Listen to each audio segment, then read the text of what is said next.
Hello, welcome back to my another mini blog. তখন বাজে 1টা আর আমি গোসল করে এসে রেডি হই সাইবার ক্যাফ যাওয়ার জন্য। অনেকদিন ধরেই আমার কাগজপত্রে একটু সমস্যা হচ্ছে, কিন্তু রোজ যাবো করে আর যাওয়াই হয় না। আর না যাওয়ার কারণ হচ্ছে আমার মা অনেক ব্যস্ত মানুষ, মায়ের সময় হয়নি বলে আমারও আর যাওয়া হয়নি। তারপর বাড়ি থেকে বেরিয়ে হেঁটে হেঁটে চলে আসি আমি দোকানে। আর দোকানে দু একজন ছিল, তাদের কাজ চলছিল বলে দাঁড়িয়েছিলাম। তারপরে এই যে মা আগে আগে চলে এসেছিল, কারণ অন্য একটা দোকানে গিয়েছিল সেই কারণেই।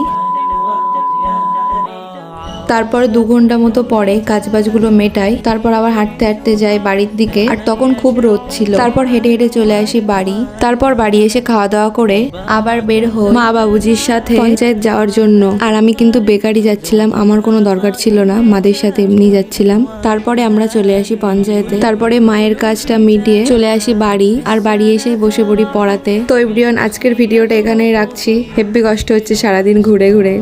যাই হোক।